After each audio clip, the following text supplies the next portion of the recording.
first presenter. Peadar Callaghan is currently based out of Daegu.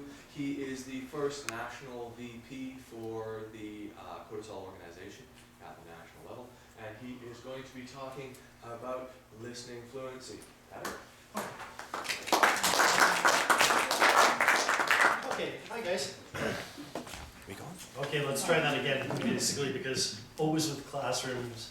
Hi guys. Hello, teacher. Oh, okay, a little bit better. It's sort of, every time I'm sitting out in the audience and the presenter goes, hi guys, I always take it as a little bit of revenge for all the times my students never say anything. Maybe that wasn't a good story to start with. Before we get started into listening fluency, I thought we'd take a moment to just think about what is fluency together. Now, the quotation that I have up on the screen there is from a gentleman who used to be a diplomat for the Canadian government.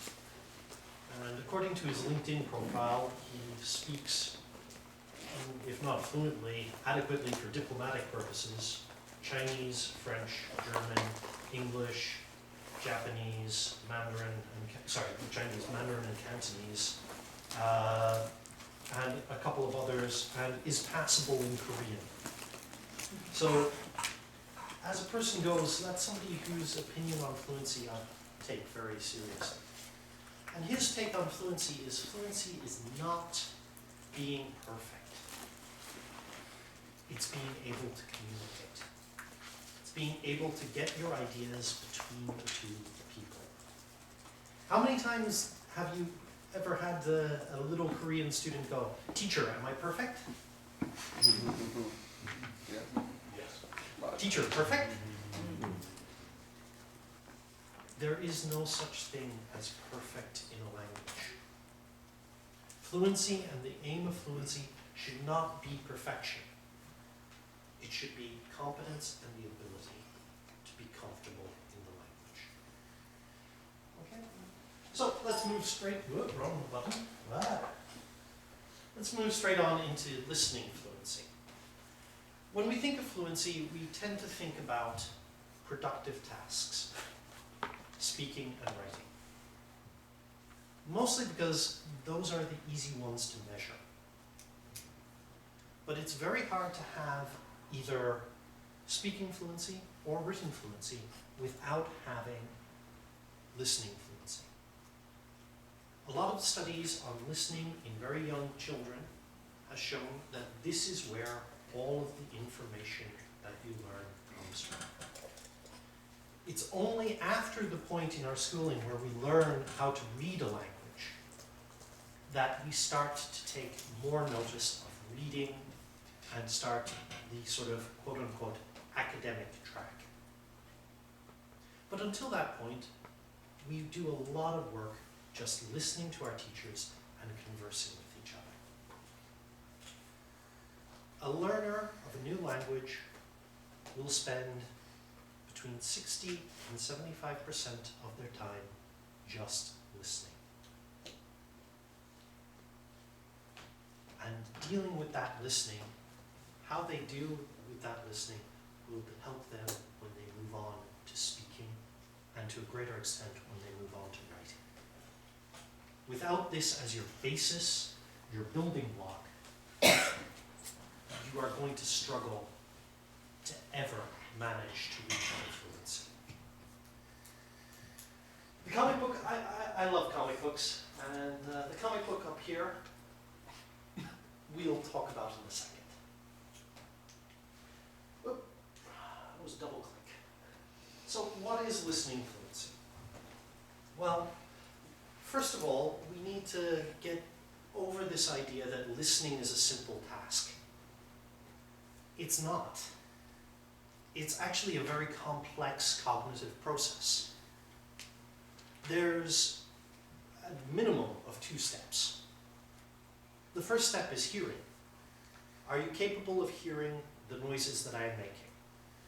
Because if you're not capable of sensing them physically, then listening becomes impossible. But once you've sensed the noises, you then have to take action. You need a response, a cognitive response. Hi. Hello. Got a cognitive response, got somebody with a verbal response, got a couple of people waving. But even the people who didn't physically respond or actually visibly respond had a reaction in their mind where they went, okay, somebody said hi to me.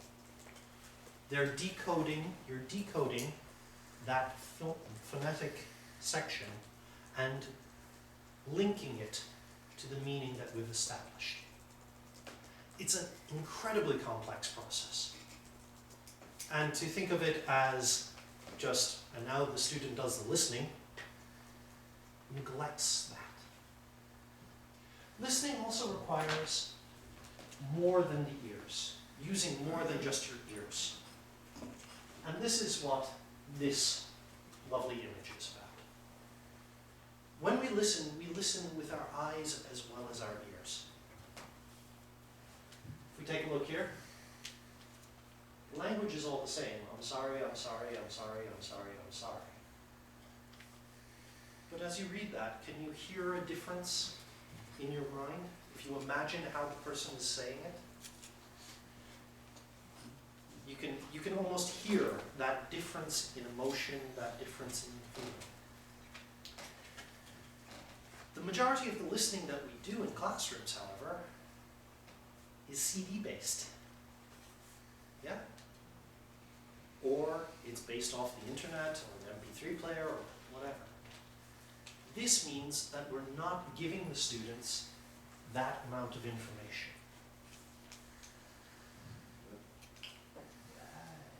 Always double click. The next thing that listening fluency needs is velocity. If I start talking really, really fast, what does it normally suggest about what I feel about what I'm saying? You're excited. It says that I'm excited. Or nervous. Or nervous. Angry. Sorry? Angry. Angry. But it gives a nonverbal cue as to what the person is feeling. Rhythm. I can't rap. Don't ask me to. Please. No, really not. But again, there is a natural rhythm to spoken language. The rhythm of the breath.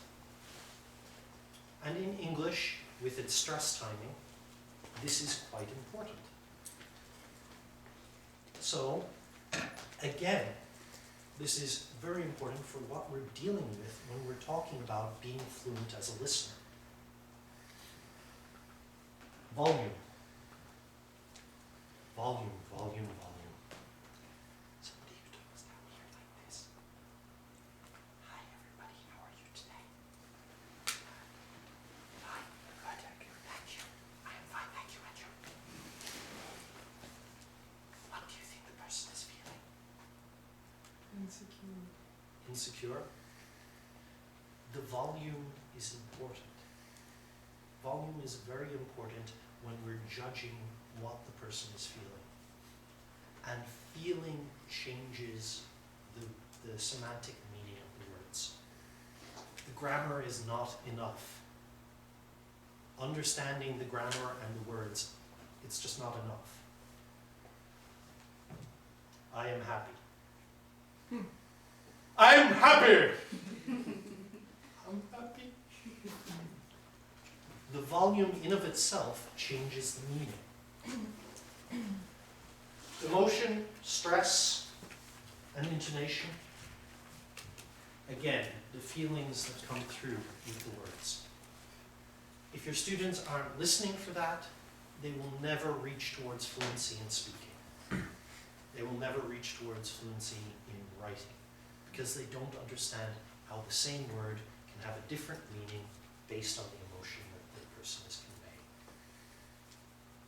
conveying. I'm happy. One of my favorite ones is to actually ask your students to say just, I'm happy, in all different ways of saying it. Next point. Listening and reading are the two receptive skills. receptive skills are incredibly difficult to assess. They're difficult to assess because they are taking place inside your student's brain. And most of us don't have portable MRI machines.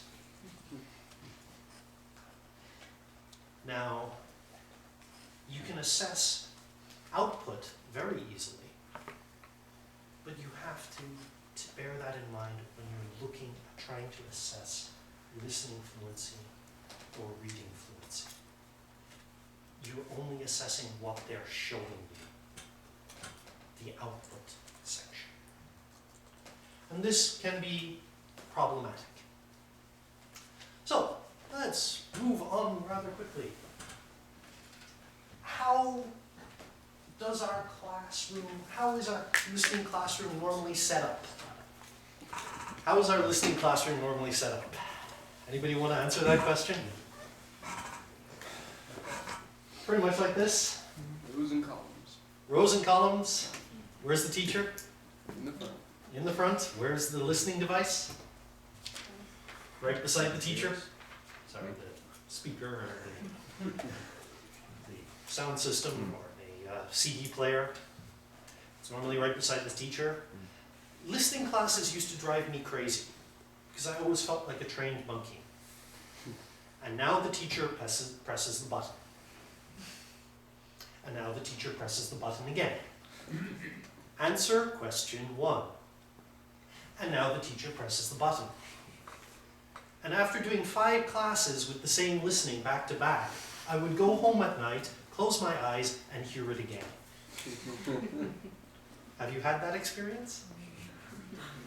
Unfortunately. Yeah. It's even worse when you're doing a song. I swear to God, those things stick in my head for like a week. But there's an interesting one. It's called signal to noise ratio. Signal to noise ratio. And I did a little bit of a check earlier today. At the back of the room there, with the fan on, it's approximately 50 decibels. You lose volume the further you get from the volume source. So, if this is our background noise level, by the time the teacher's voice reaches here, it's inaudible. It can't be heard. It's fallen below the background noise level. And we lose 6 decibels for every 3 feet. So, to overcome this problem, the teacher normally does one very important thing.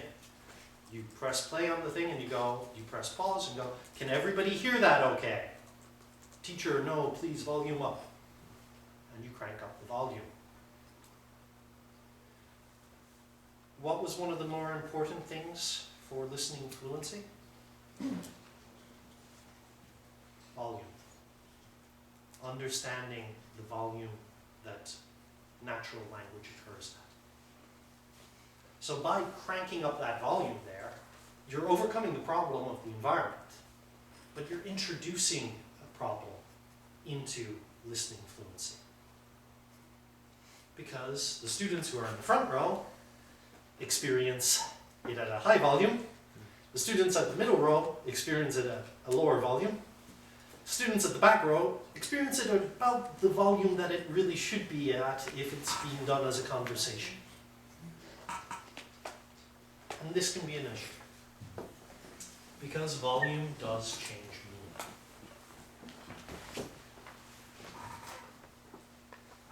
Graded listenings. The next sort of thing that we have a lot of in our classrooms are graded listenings. What do I mean by graded listenings? Well, graded listenings are a little bit like graded readers, except they're even more crazy in my book. They're not natural. Have you've pressed play on these readings and you've asked yourself, who would ever have this conversation? Yeah? Oh, yeah. Here, I have three of my favorites here that I'd love to share with you. So, some of them are just completely lacking in emotion. Ah. Yeah, that didn't work. What are you doing?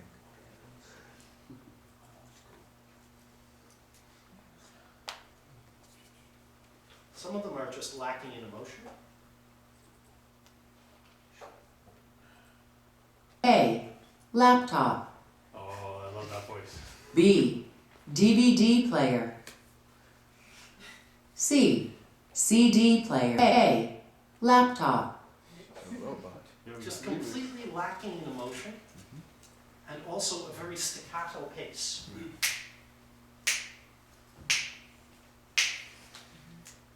How many people do you know who talk like this?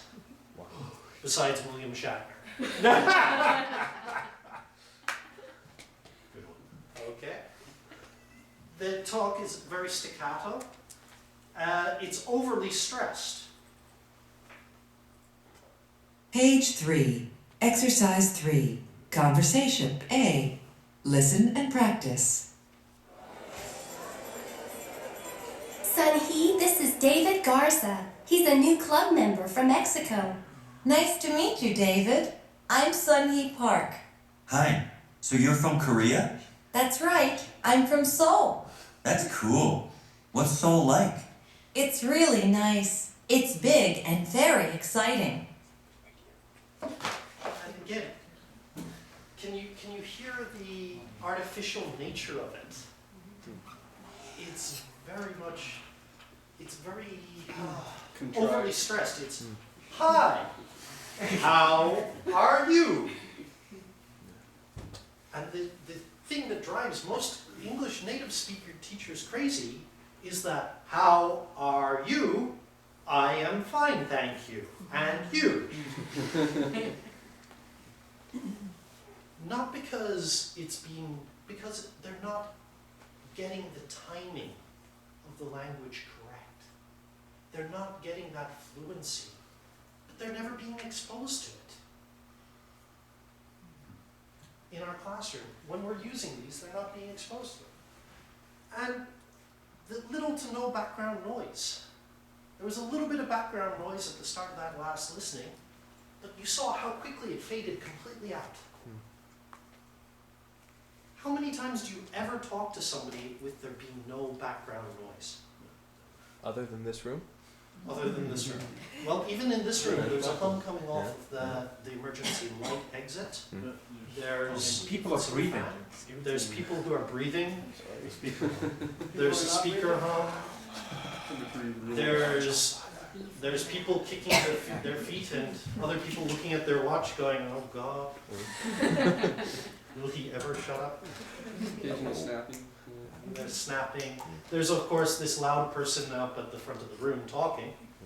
But in most cases, you don't experience language in a silent environment. You just don't. And we're isolating the language out so that we can focus on the grammar and the vocabulary. But that's only a section of what we really need to cover when we're looking at listening fluency. And also the last point is standardized accents. All three of these people, and they're taken from different books. That last one's interchange, wasn't it? These two are interchanged, yeah? The Unit 1. Unit I one, am yeah. David Garcia. Yep. Welcome to our society. Someone's been teaching that. Someone's been teaching that one and recognizes it. The first one is from a book called Elevator. This one is also from Interchange, but if you compare the actual voices. Conversation. I really like pop music. Part A. Listen and practice. Do you like rap, Liz? No, I don't like it very much. Do you? Yeah, I do. I'm a big fan of Eminem. I think I know him. Does he play the piano? the whitest people I've ever heard. Yes, he does. The whitest people you ever know.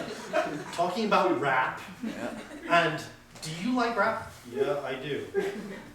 But the connection between what is being said and how they're saying it is not present. They're focusing on making sure that every single word is intelligible. And by focusing on making sure that every single word is intelligible, you're focusing on perfection, not on fluency. And I'm afraid I have to play the end of this one because, yeah, it's yeah. Piano? No, he doesn't. He's a singer. Oh, I guess I don't know much about rap. So, what kind of music do you like? I really like pop music. Who's your favorite singer? Celine Dion. I love her voice. Do you like her? No, I don't. I don't like pop music very much.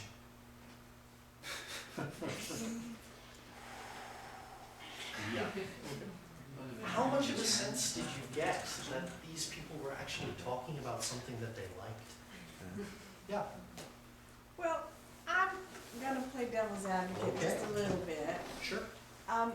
Well, because I've done those, I've been the voice Okay. a time or two in my career, Mm-hmm. and I have attempted to put emotion and passion and sounds and like emotional Hesitators responses. and markers and Right, I've tried to do it, and I've attempted to speak in like chunks and things like that, and without fail, they stop me, and they say, no, don't do it that way, and I'm like, but this is the natural way, this is normal. Yes, but that is wonderful, and I'm just saying. I agree wholeheartedly. I'm not saying that the voice actors can't do it, Yeah. but it's not what the materials that we are being given do. But for people who are new to a language, this is a real question now. Sure. If we're new to the language, that level of slowness, there's a certain need for it so that people can figure out what's being said because they're not familiar with things.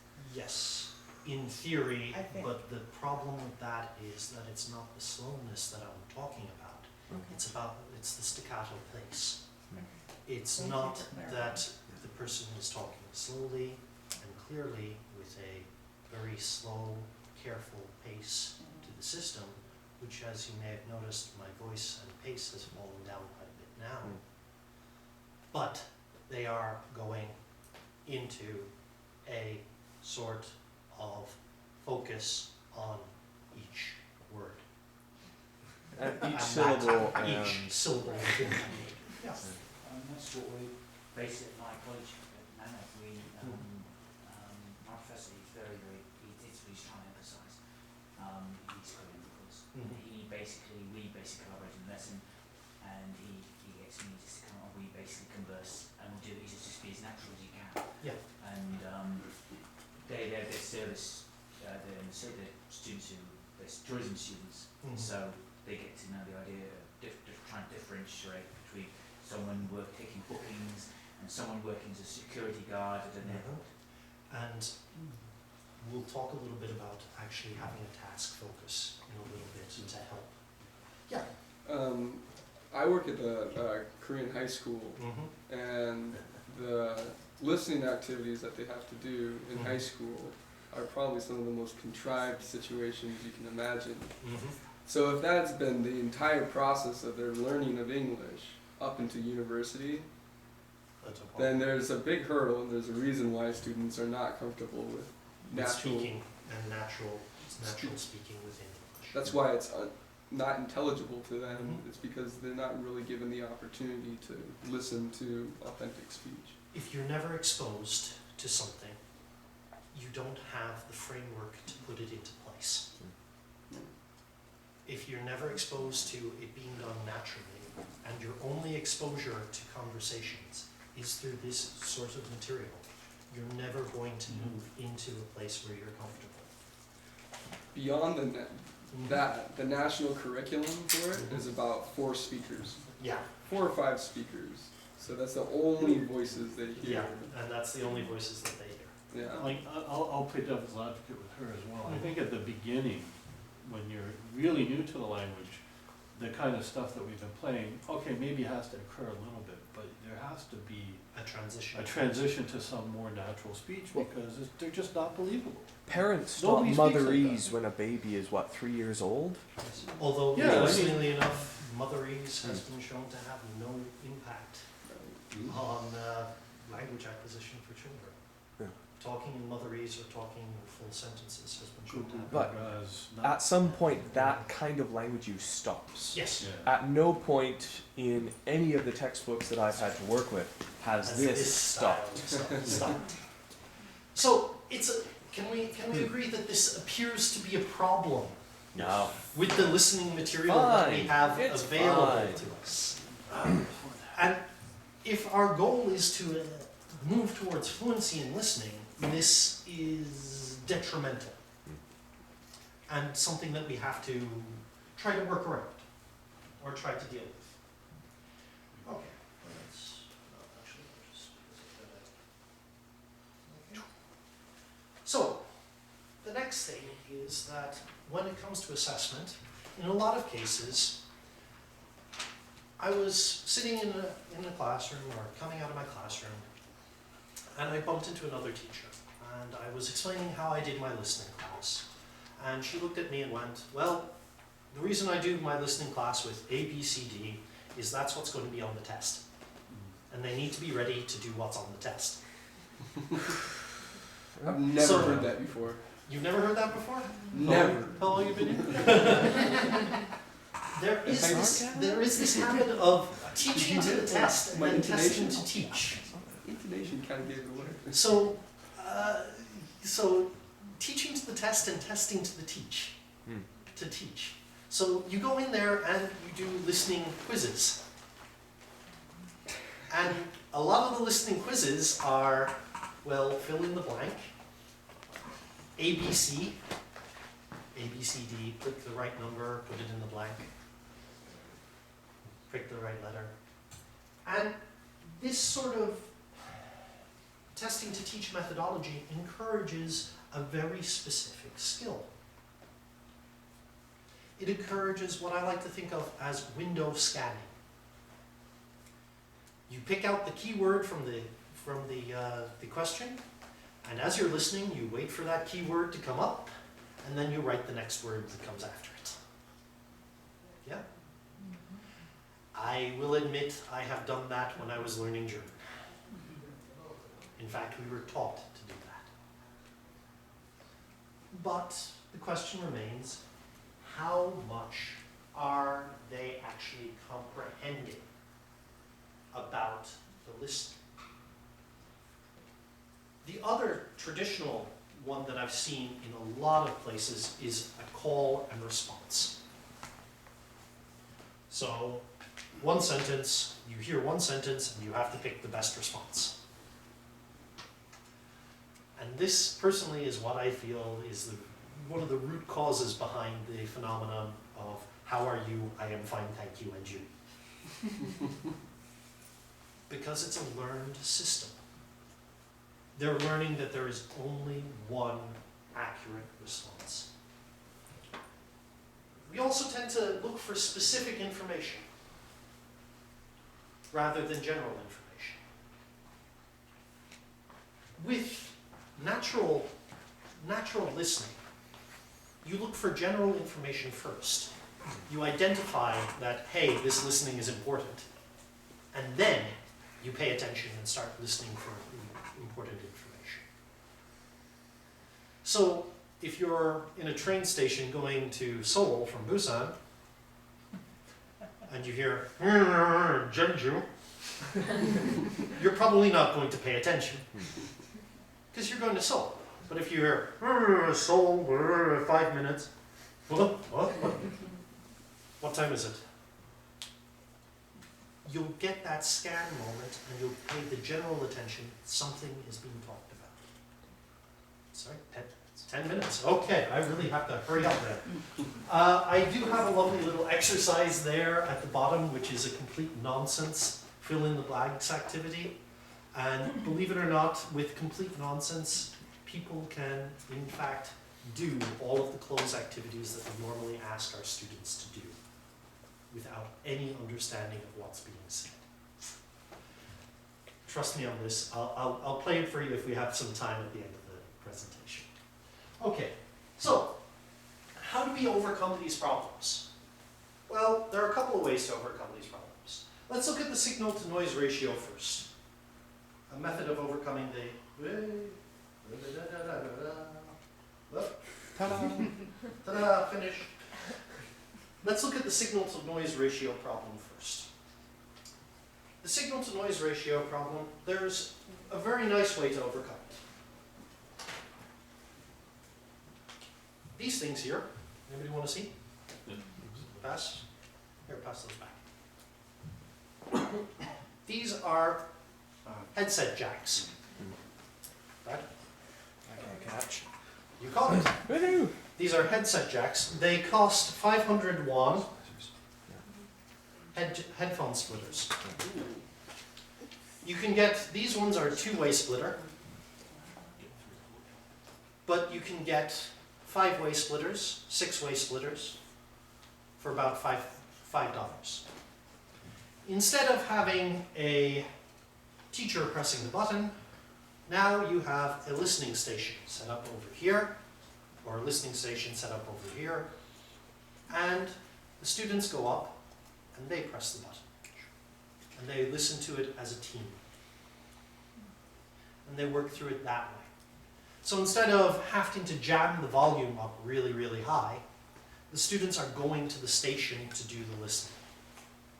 This is a low-cost solution to that problem, and also gives you a great deal of flexibility to do some really interesting things. Yeah. How do you set up your listening stations? How do I set up my listening stations? I normally don't use listening stations. I normally do option number 2. Okay. But if I were to do listening stations, I would normally have 5 pairs of earphones, or I would tell my students to bring earphones into class. And then they would just plug in themselves into one of the bigger splitters. If I were to do listening stations, and I've done it with my MP3s before, I normally would, if I was doing multiple and had a big class, I'd set up 3 or 4 stations so that students could congregate in groups and work on the activity. Advantage of also having different stations, you can have different listening activities in each station, and you can have jigsaw activity, where to complete the task at hand, the students have to listen to all of the pieces of listening, or one student listens to this one student listens to this one, and they share the information. And that can be an incredibly powerful teaching tool. This is my personal solution. You'll forgive me for not throwing these. These are individual MP3 players. I have about 20 of them. Ooh. They cost me a grand total of man won each. Order them out of Hong Kong. Do not try to buy iPods. And number them so your students don't walk away with them at the end of class. But with a splitter, it's 1 between 2, dunk, and you work together as a pair. You get to control how the music is sound, how the volume of it. You get to control when the speaker is working and everything like that. And for some strange reason, that picture has gotten out into the wrong way. You get to control when you pause it. You get to control a lot more as a learner. The last one, if the picture wasn't in the way, which I really should have checked before, smartphones. Who here has a smartphone? How many of your students have smartphones? One of mine doesn't. One of yours doesn't. Doesn't, yeah. Out of 200? Out of 200. Korea has lots of smartphones. Who here has a Dropbox account? Yeah? Dropbox, you've heard of Dropbox? How's about this for a wonderful idea? Take the listening that you're going to do in class, put it into the Dropbox account, and share it with all your students. They walk into the classroom, they click Dropbox on their smartphone, listening task today, tonk tonk. You have internet access on your computer right there, you can share with them instantly. Quick, easy transmission. And the students have access to it until you pull it out of the account. Okay? And again, they just simply plug in their earphones and they're good to go. We're getting over the signal to noise ratio problem. To get over the little bit of the problem about the speaking like this, create your own. The technology that is available today is the technology that, well, let me rephrase. Who here has a laptop? Congratulations, you have a sound studio. Literally, you have a sound studio. If you have an iPad, congratulations, you have a sound studio. You have a 1970s to 80s sound studio for free and ready to be used. The software that I recommend is called Audacity, and this is actually a screenshot of it in use. And you literally press the record button, you press the stop button, and you can save it as an MP3 file. Really quick, really easy to use, and if you play around with it a little bit, you can actually layer the sounds, and you can really do your own music mixing and everything like that. Most of us are probably going to just use it for, if we're going to use it in the classroom, for a conversation. When you're having a conversation for student listening, natural pace. 2 minutes. Okay, gotta move on. Okay, natural pace. And the other thing is you have to overcome the reluctance that teachers have to record themselves. Believe it or not, most of the research shows that the students think they have a problem with accents, but actually don't. I can give you the references later. Tasks. When we move into the tasks, I recommend that you take a 3-step process. Pre-task, task, post-task. Pre-task, get the people aware of what's going on in the context.